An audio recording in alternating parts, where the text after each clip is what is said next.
Welcome to my dad's car. Enjoy!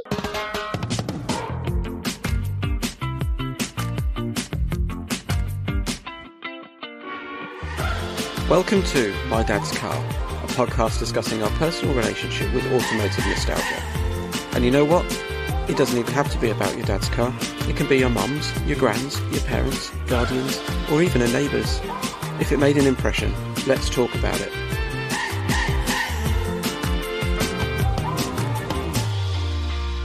How you doing? All right? Yeah, not bad, thank you. Cool. Just waiting on John. Okay. So he'll be with us shortly. Afternoon, chat. Sorry for the delay. How's it going? Yeah, all right. You? All right. Yeah. Bit of plate spinning with the kids on Easter, but Yeah, nice. No, here we are. For the benefit of the tape, then, I met Matt at the Air Staff swap meet back in January, I think it was.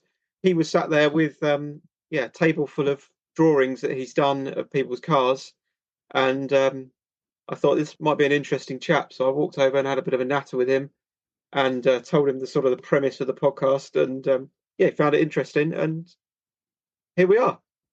Matt, welcome along to My Dad's Car. good stuff. Thanks for having me. It's very kind for to get me on. It's very nice. Do you want to tell people a little bit more about your drawing so they can look you up and that sort of thing? Yeah, sure. Drawn by Matt. His name is my business. I've been in operation doing this style for since 2010. I've got a website, so it's drawnbymatt.co.uk. I'm on Instagram. I'm on Facebook. I just started a TikTok. If I'm honest, I'm rubbish at social media, so I'm getting there. But yeah, I do that, and then I go to the classic car shows in my Escort and set up shop. People come and commission me to draw their car, or I sell stuff I've done over the last 14 years. So I've got quite a big collection of drawings that I've done. But yeah, it's very. I do a bit of everything, mainly cars, but I also do like portraits and stuff. So a bit of everything. Fantastic. What's your earliest car memory? If I'm honest, my earliest car memory was being out with my mum and a big old rock coming through the front screen and it smashing. Oh wow! Okay. No. It's the Alpine, like big. It was like a bright orange. Yeah, Sunbeam or Talbot thing. Yep. Yes, that was like the family car for a long time. Wasn't popular with the trendy people, but it was our family car for ages. And I just remember driving, like being in the back seat and just like a big rock going through the window, smashing the front screen completely in pieces. Jeez. Just remember that was like the earliest sort of car memory I have. But What was it? Was it just a bit of debris, or wasn't it Brixton riots or something like that? Was it?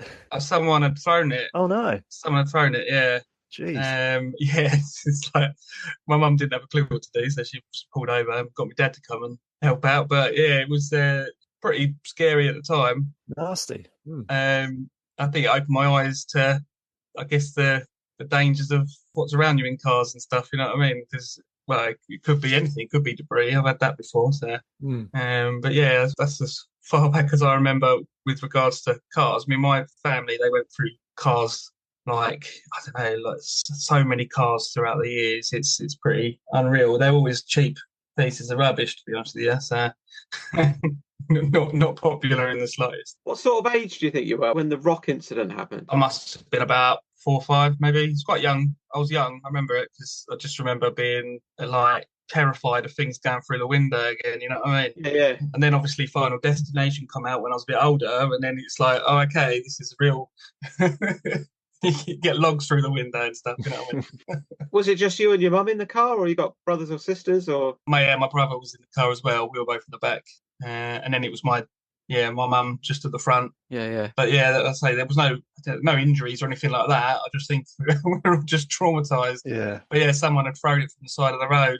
There was a school near there apparently, and they're just basically launching things into the road at cars, and that happened to be quite a big rock. Wow. I don't think anyone got in trouble. I think they scarpered and that, but obviously I don't remember that.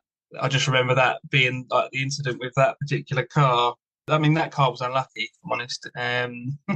It was when my parents sold it. I remember it being used in a burglary. Jeez.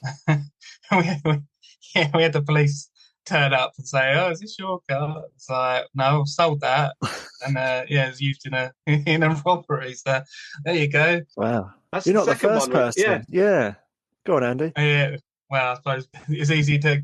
You didn't have it wasn't online, was it? It was all sort of post to that, wasn't it? That's why I think took ages to register them. Yeah, one of our first guests, Azim, came on, and his family Ford Fiesta got used in a bank robbery. Uh-huh. So that is, it's not a running trend. Obviously, 2 stories out of 40 or something. But I probably would have chosen something that wasn't bright orange, though.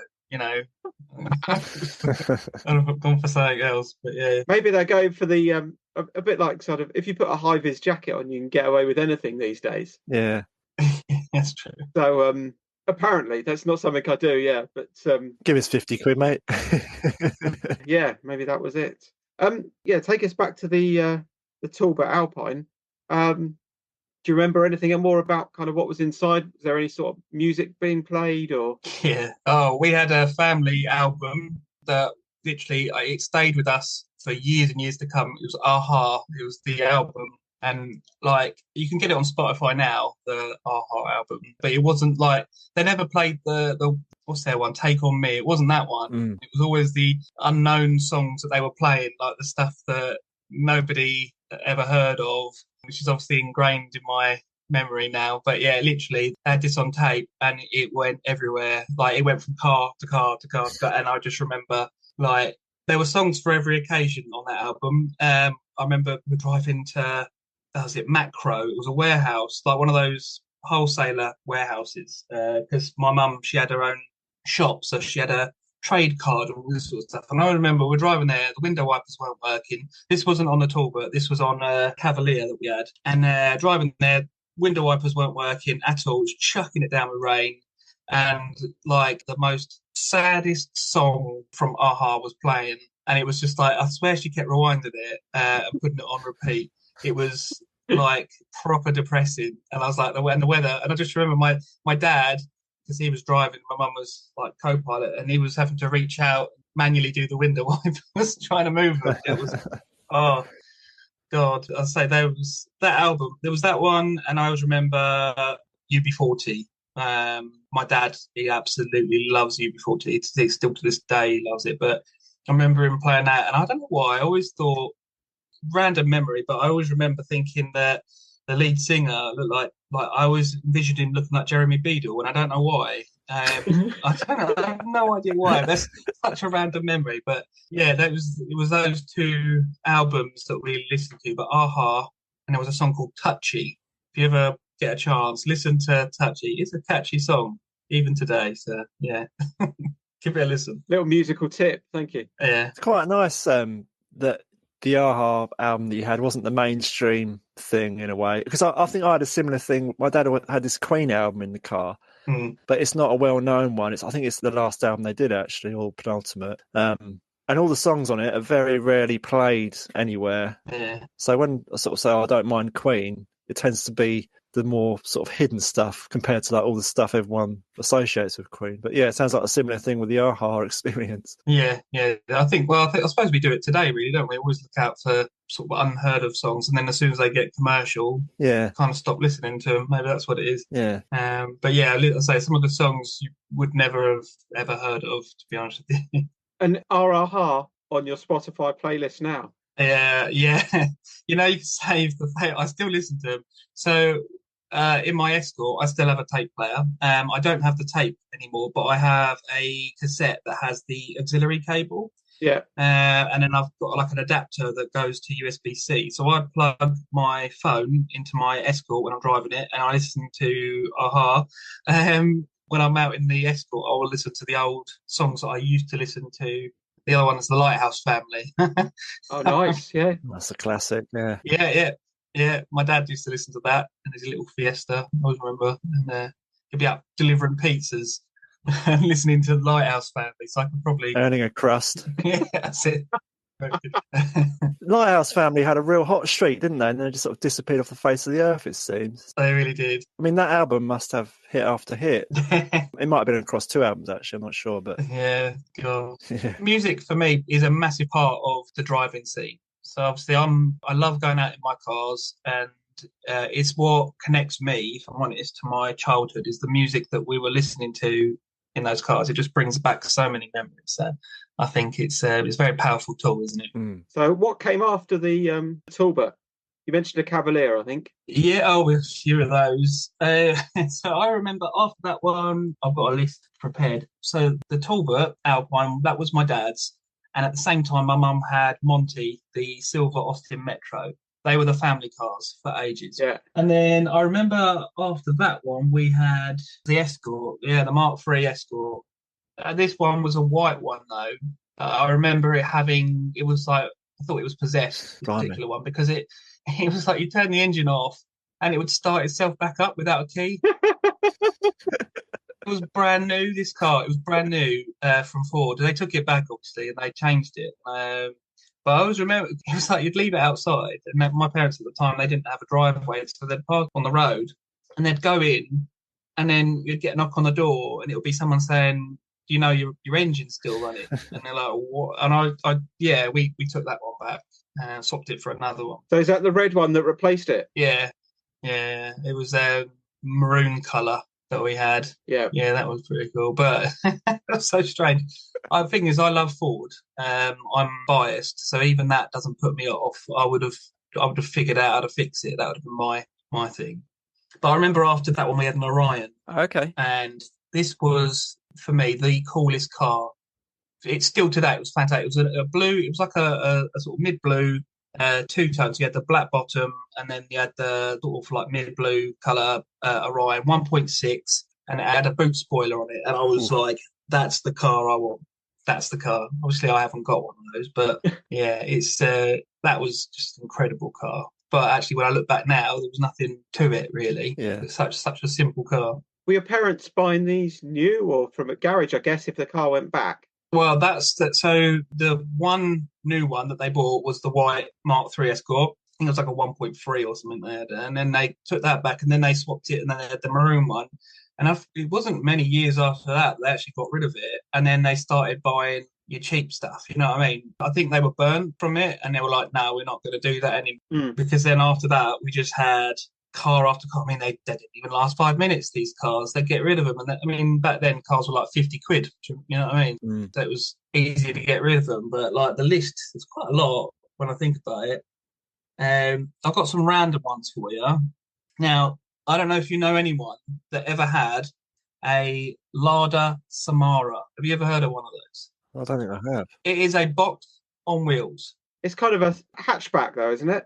Almost like a 3-door coupe. Well, it had a boot. It had a boot, yeah. Okay. It was a mess, whatever it was. And we had that. It was not popular at all. Bullied as a child, I'm just going to throw it out there. I lived 2 doors from the school, so everybody saw what cars we had. There was no hiding it. What colour was it? Champagne. Champagne. What colour was it, though? Yeah, I think it was... Glittery beige. Oh, it was a mess, that car. It was like... Bubbling in rust. Yes, yeah. The roof had a big old sort of like dent in it where someone was obviously ran over it or something at some point. Oh, no. I don't even know how they got it. Like, where do you find those? I've just Googled it. I do actually remember now that I see it. I do remember these cars, but the name doesn't ring any bells. No, this is it. I was like, I remember the car very well because it was hideous and just it was so unpopular. It's quite a nasty looking thing. Was it a saloon or a hatchback? It was a saloon. Oh, okay. That seems like a rarer model. There's a sporty one here that I seem to have come across. It weren't sporty. And the headline underneath it is Lada Samara on the brink. That was true back then as well. But we had a lot of say random cars, but like cheap cars. Metros. We had a lot of Metros. Yeah. My first car was a Metro, actually, a G-Reg, little 1.3 beast of a car. Do you think they were just dying off, Matt, because they're not just being serviced, maybe? I'm thinking because cars were so cheap back then, maybe you just didn't bother with servicing and thought, when it dies, and then I'll move on to the next culprit.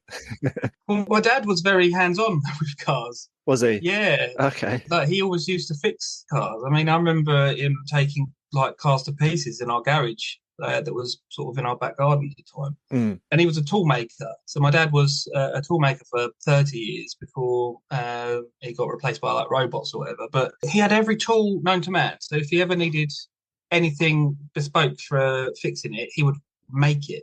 And it would be like a one-off thing that he would create. That's cool. It was very clever. But he was always hands-on with these cars. But then I think because they were so cheap, he just thought, nah, screw it, get another one. Yeah. Whereas, like my neighbours, I was always envious of my next-door neighbours, Jim and Alison. They always had new cars.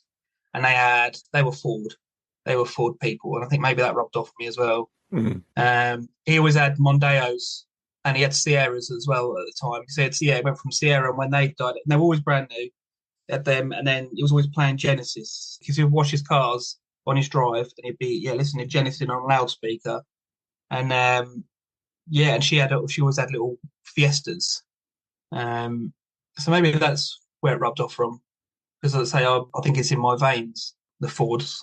Do you recall your parents selling the cars? Like, were they going to scrap when they were finished with them, or were they putting them in the paper, or someone come and bought them? No, they put a sign in the window, and they'll be gone. Yeah. And where we lived so close to a school, there was so much footfall, so they'd sell really quickly. Yeah. I don't think there was any car that we didn't sell, actually. None of them went to scrap, although there was one of mine went to scrap. I remember that because I was still living at home, and I bought a stolen XR2. It was an XR2i that I bought, and I'm pretty sure that one would have gone to scrap because it was a mess. I didn't realise it was stolen, by the way, so the police took it. Oh, no. Yeah. That was a waste, but that was a great car, to be fair, the old XR2is. They're worth a bit now, aren't they, I think? Aged well, haven't they, I think? Yeah. Yes, yeah, definitely. Yeah, a run of Metros. Yeah. They had a Hillman Hunter. I remember that one. Okay. That was a pretty cool car. One of the ones that he mentioned, my dad, as I was talking to him about it, is he absolutely loved his Cortina. That one in the picture that I sent you, I'm not sure that because he said to me, "Oh, that's a Cortina," and I've looked at it. I don't think that is what. I don't think the rear light's a Cortina. No, that's what exactly I was thinking. But he said to me, "Oh yeah, we had that, and we had cosmic alloy wheels." That's what he kept on banging on. Yeah. My dad's like 70. So, you know what I mean? But he remembered the reg, and it wasn't that. So he's obviously giving me false information there. But he's like, oh, yeah, it was that picture. So my dad is the one, as you look at the picture, he's on the left with the mustache. He looks like Jimmy Greaves, if you ever want to know what he looks like. Where was my... For the benefit of the tape. Yeah. He supports Spurs as well. He was up there the other week. And he could be like a lookalike. Really? Yeah. Everyone thinks he looks like him.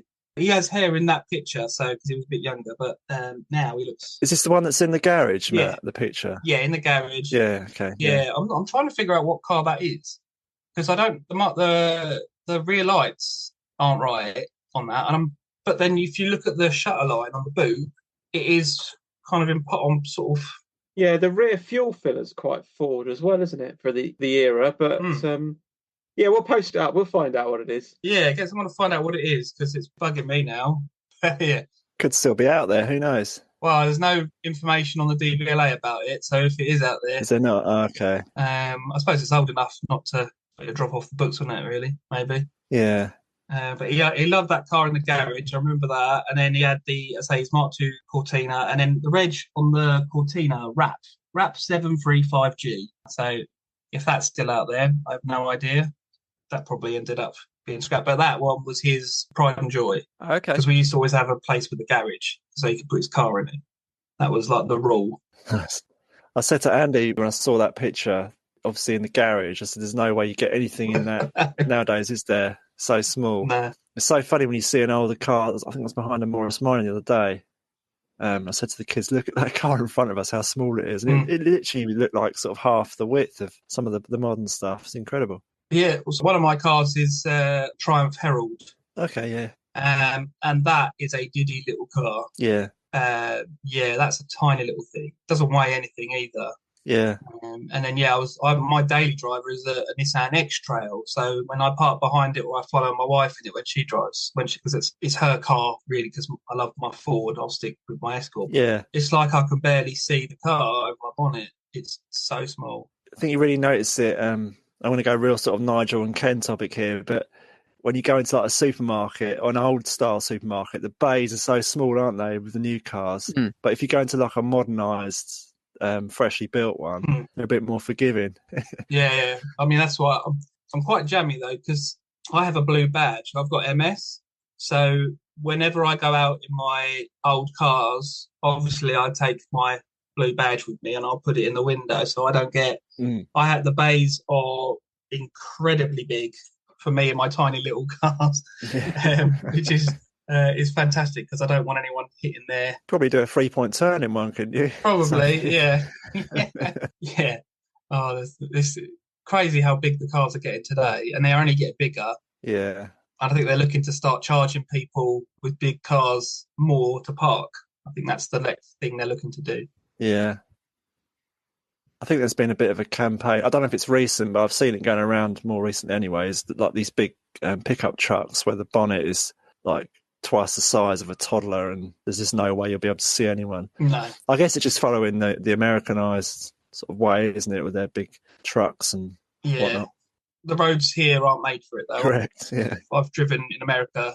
I got married in Vegas, so we had a Mustang, 5-litre V8 Mustang. We drove all through, like, off the beaten track up to San Francisco. Nice. And it was, the roads over there are just, they're really big in comparison. Like, yeah, over here, I mean, driving the same sort of car here, it's just not ideal. Take one to Devon, you're probably going to get stuck pretty quickly, aren't you, in one of those little narrow... Yeah. Well, not so long ago, I had a hire car whilst my X-Trail was getting fixed at Nissan. They gave me a brand new Mercedes GLE. It was a 450 thing. It was a beast, but we went over to Wales in it, and there were roads that I physically couldn't drive down in it.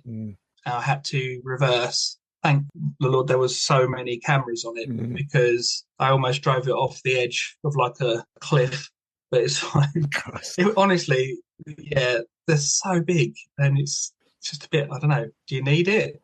Do you need a car that would have been fun handing that back, wouldn't it, with the man on the clipboard at the hire? Ouch. Well, Nissan were paying for it. I wasn't. Yeah, our local Sainsbury's, actually, they've got kind of spaces between spaces. They've kind of marked out sort of a door opening area. That's a good move. Which is sort of I guess a sensible thing because no one looks when they open the door. They just sort of kick them open and then wait for it to stop, don't they? Yes. I'm sure in hospital car parks they make the bays deliberately small just to test the sort of people that aren't able to get out. You know, I've seen it before when I'm waiting. People just literally carefree opening a door onto another door. That's a massive. You sort of wince as you see it. Yeah. I guess that's the way some people operate, isn't it? They just couldn't care less about other people's property or theirs. That's what you got bumpers for. True. Need to get some of those little things used to sell in that shop we used to work in, Andy. The little door protectors, yeah. Yeah, that's it. Yeah, reflective ones, yeah. Or like the little hands. Like the fingers which go around your boot lid. They do actually, they've started doing those on some of the newer Fords, actually. As you open the door, you get a thing that springs out that protects the door. Is that at the bottom of the door? It's kind of like on the side of it. So it's kind of like, well, I suppose it's the bottom half of the door. Yeah, it pops out as you open the doors as like a stop to stop it from pranging somebody else's car. Right. Good idea. I just think it's just going to leave a bigger dent, if I'm honest. But probably, yeah. But they have thought about it, I think. But yeah, I suppose you have to be able to open the door in the first place to be able to use that. Yeah. Yeah, they'll just tell the absent-minded owner that it's got that facility, and then that just mean they'll just push it with more force. It's all right because it's got a pad on it. Yeah. I think, but like I say, when I was growing up, my parents didn't care at all about door pranks. I think the state of the cars that they ended up having wouldn't surprise me. Like, they were guilty of doing that, if I'm honest. Whereas I think car people, they're so precious. Obviously, they're so delicate when they open the car doors. Yeah. Just because they're obviously conscious of other people's property and that. I've had it when I've been sitting in the car and someone's opened it against And then they know that you're in the car, and there's that awkward sort of... Did you say something? I think I gave them a bit of a glare, but what can you do? It's not like... They probably have, imprinted the smallest of things, haven't they? But it doesn't seem like one of those ones where you should be taking their details for it. Maybe you should, I don't know. I'll be out there. That's what I'll be out there straight away. I've got nothing too precious to be hit anymore, so they can crack on. So our daily drivers, not so much. But my old cars, I'll probably end up going to jail or something.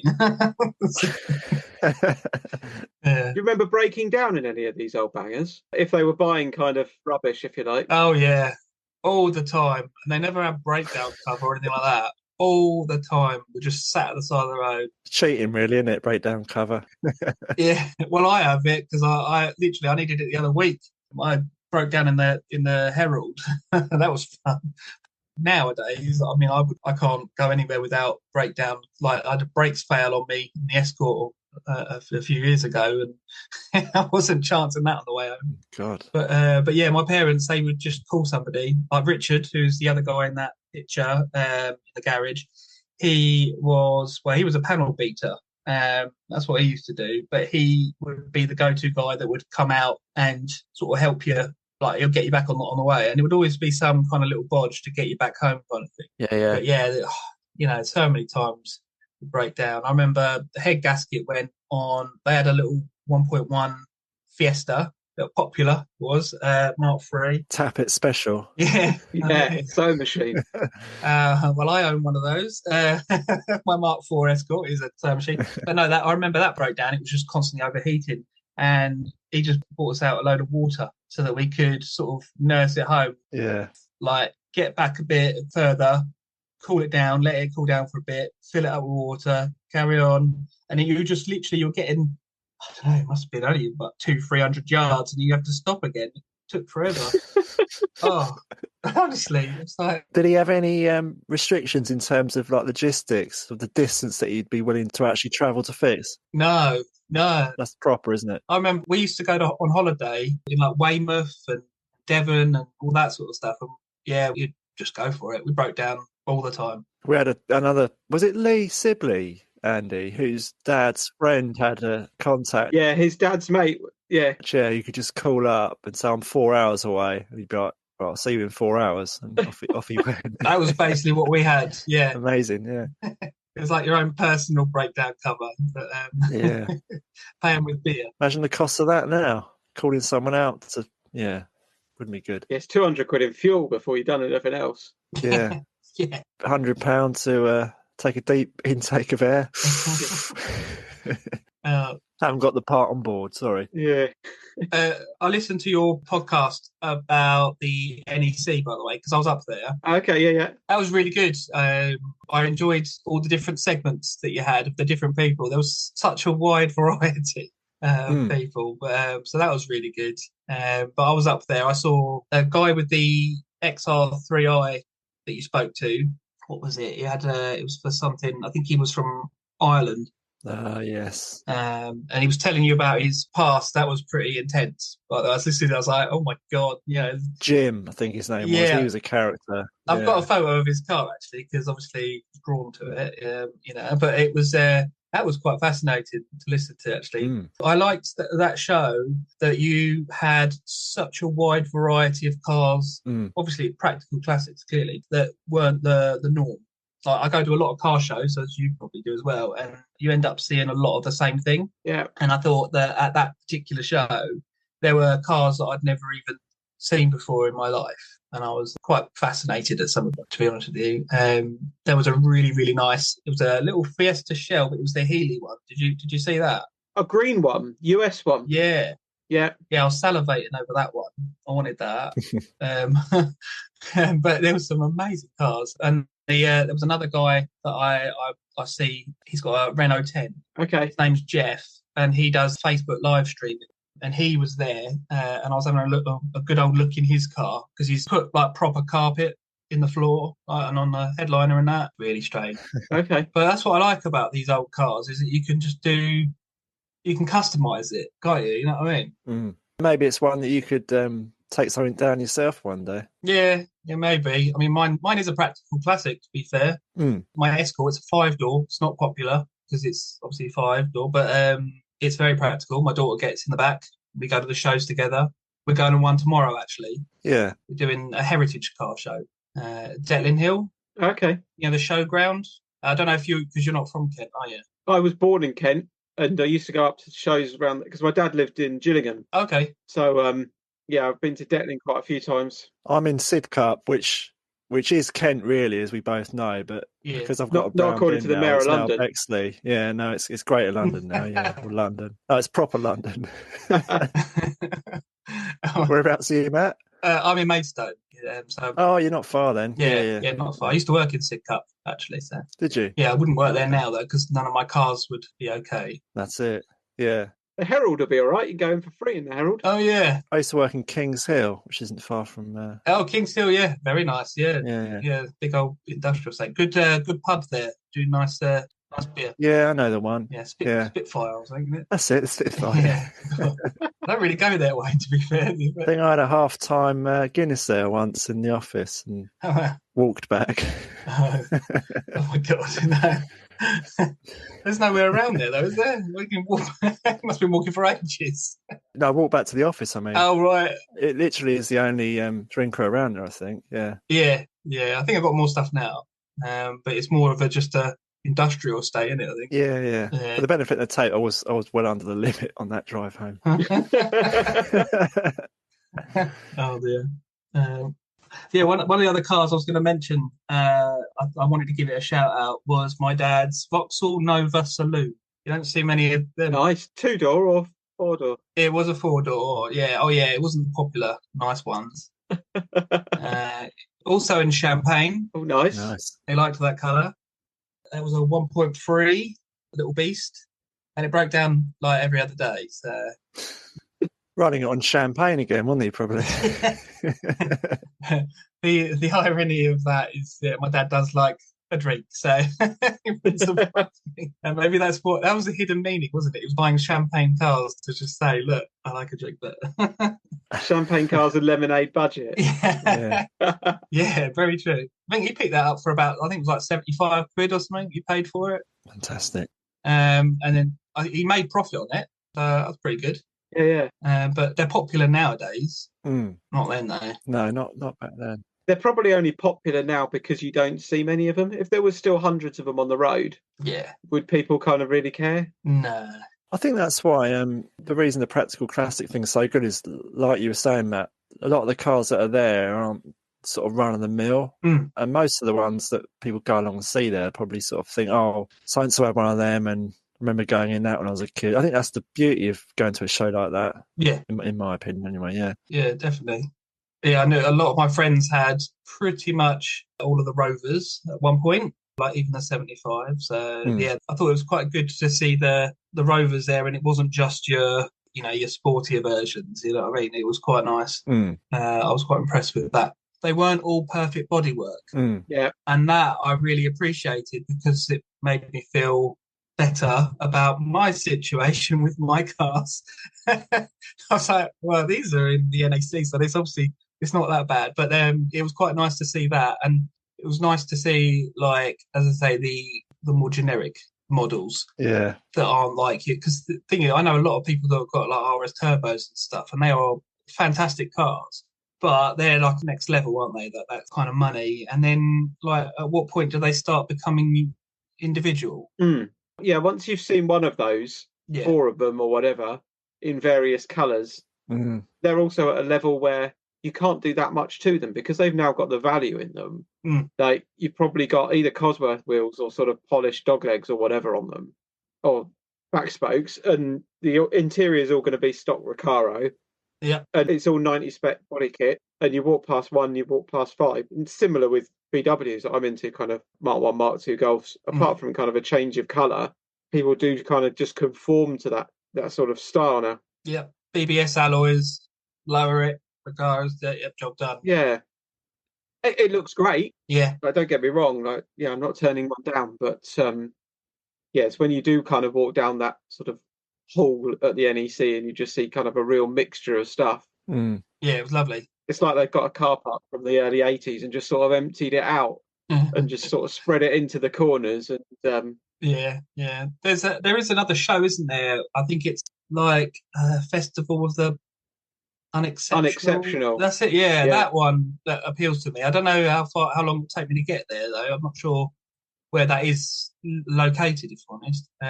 Further north, I think, but run by Haggerty, I think. Oh, Haggerty. Yeah, okay. Yeah, I know where we are, roughly. It'd be cool if I don't know if anyone's already doing this, but if they're not, it's an idea for them. If they did like the show like Practical Classics, and then as you go in, like the whole kind of stands and everything is kind of set in that era. Oh, yeah. Or say you own like an 80s Ford, you've got to dress like you're in the 80s, and all the food could be sort of retro. And obviously, this is going to cost a lot to do, so it's a good idea. No rush on it, NEC. But yeah. Have you done Goodwood Revival, John? No, I haven't. No. Oh yeah, it's a bit like that. That's probably as close as you'll get to it. There was a show called Radwood as well, which was sort of 80s, 90s flavour, where people were dressed up in shell suits and we're kind of going for it. But as a sort of experience, the Revival's brilliant from that point of view.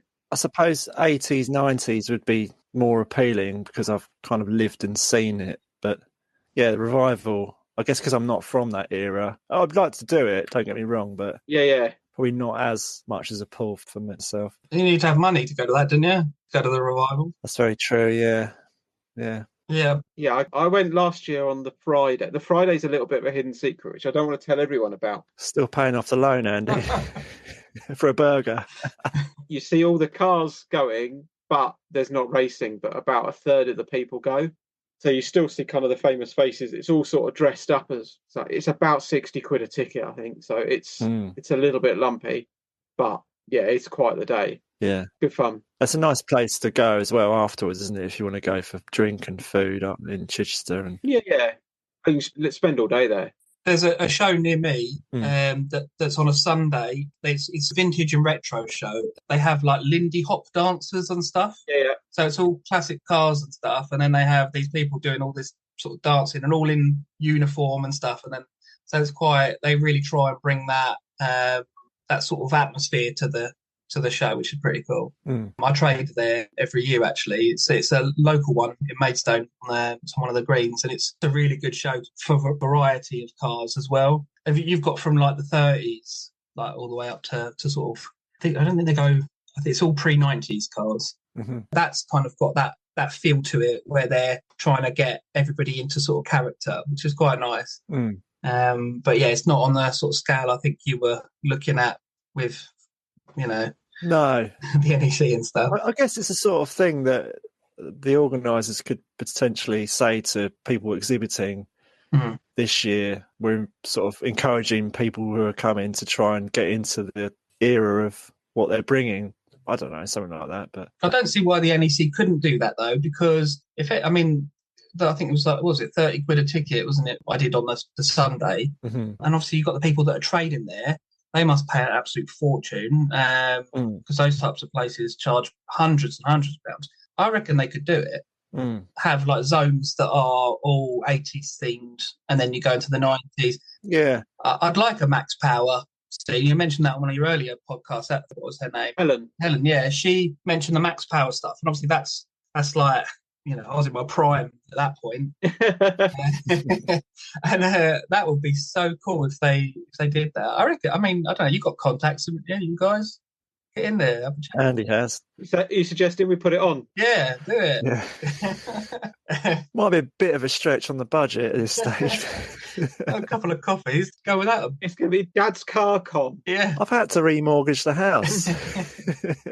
I think it's a really good idea. So many people would be up for that, I reckon. I really do. I think so, yeah. Yeah. I think as you get a bit older, you do stuff from your kind of youth appeals, doesn't it? And whether you're looking at something on TikTok or whatever it is, you do kind of jumps out at you, doesn't it? When you see something old that triggers an old memory, or plastic bumpers, plastic like body kits and stuff, isn't it? That's what, and over the top spoilers that just look ridiculous. Yeah. That's my scene, I think. Maybe it just starts small. Maybe it is just a village green and it's kind of less like a picnic or something, and it's just rock up in your car, but the rule is you've got to dress to the era of your vehicle, and it could be anything from Bring a retro snack. Yeah. Breakaway, something like that. Trio, if you can find one. Wouldn't be very tasty. Don't eat it because it's well out of date. Yeah. Probably end up spending more on the chocolate bar or snack than Day 2 cancelled due to a huge amount of food poisoning. Oh, that would be so cool though. But yeah, it could start that small, and I suppose you do it somewhere where there is a little bit of visibility, where there's kind of people walking around, and you get 10, 20 cars together, and then the next time, I guess 50 cars turn up. Could call it car marathon in a nod to the previous name of Snickers, yeah, back in the day. Yeah. Brand it like that as well. That would be cool though. I don't know. I think we're onto something here. Could be, yeah. Business venture. There you go. You got any money, Matt? No.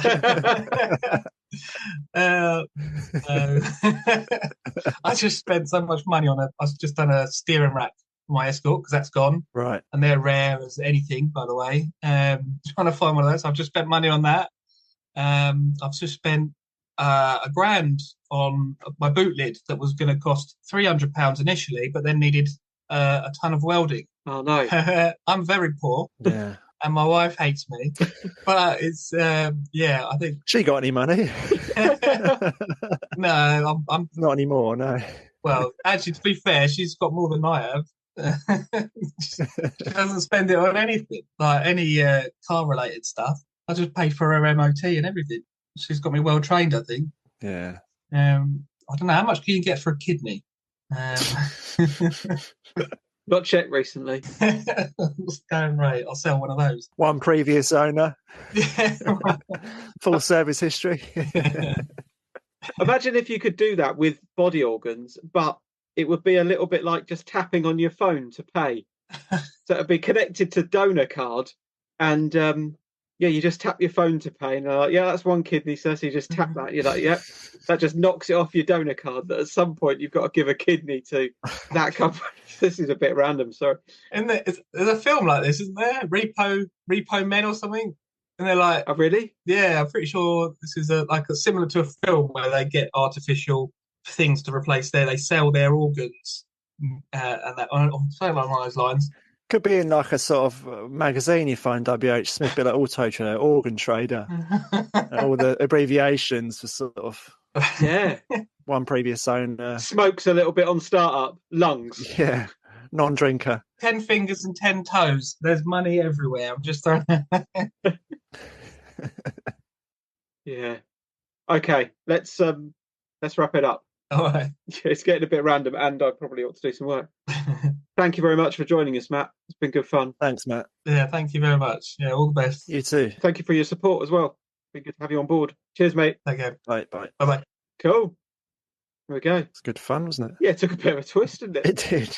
Yeah. But I quite like the idea of having some sort of retro dress-up picnic. That'd be quite funny. Yeah. Goodwood's definitely a really cool event. Yeah. But on a slightly smaller, more affordable scale. I suppose Goodwood's got everything going for it in terms of holding an event from the bygone era, isn't it? With racing and all that sort of stuff. It's kind of ready to go, isn't it? You just need the people there. And yeah, but they build fake shops. They had a whole fake Tesco's one year that they built with all kind of retro products in it.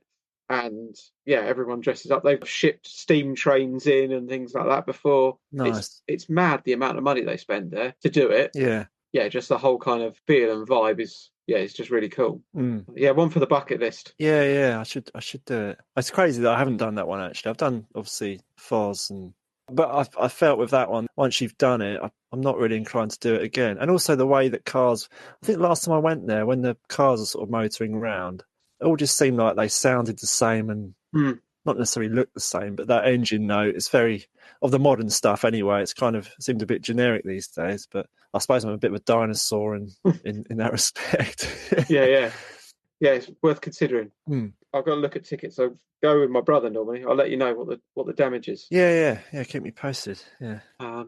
So good to have Matt on. Some nice stories of some bangers. A rock through the windscreen. Pretty scary. Yeah, that's not nice to hear. No. Unless it's a fish. Yeah. But it was actually a stone. Yeah. Nice shout out for Aha. Mm-hmm. Yeah. I was waiting for someone to do the partridge aha, but it didn't land. Oh, okay. Yeah. Shame. Do you want to give it a crack? Aha. Just a light one. Aha. He'd be a great guest. Yeah, I'm sure he would. He might be a little bit out of our league at the moment. We'll see. We'll add him to the Ian Wright, Vincent Button lineup. Alan Partridge. No, good to get Matt on. And yeah, he's a really talented artist as well. So he's got some good stuff. Look him up as he gave his details earlier. If you want kind of a picture of your car, etc. Always good to hear a bit of forward action, isn't it? Especially when there's one that just starts itself with no one being near it as well. Yeah. Like the Herbie of Blue Oval vehicles. Yeah. Off. I'll be the judge of that. On. Yeah. So, some good stories. Good to get him on. Anything we need to shout out? We did, actually, which will go out, I don't know, before or after this. We did our first podcast in person, didn't we? Our proper podcast, sit down. Yeah. Wasn't completely without technical glitches. No. We got 20 or so minutes in and discovered the machine had switched off, so we started again. We did record it for film as well. Yeah. Yeah, it'd be good to get that together at some point. And yeah, it was good fun. So yeah, hopefully that'll pave the way for a few more of those. A little bit like the NEC's paved the way for kind of events. Hopefully we'll do a few more of those as well. Yeah, certainly, yeah. With a bit of luck, a little bit closer to home. Yeah, we're still looking for one that isn't sort of north of Watford. Yeah, so if you know of anything, shout. If you want us to come to your event, give us a call or an email or whatever. Yeah. Okie dokie. Thank you very much, John. Been good fun. All right, mate. See you later. Bye. Roll the credits. Thank you for listening to My Dad's Car. I hope you enjoyed the show. Please support us. Buy us a coffee and subscribe. And tell all your friends.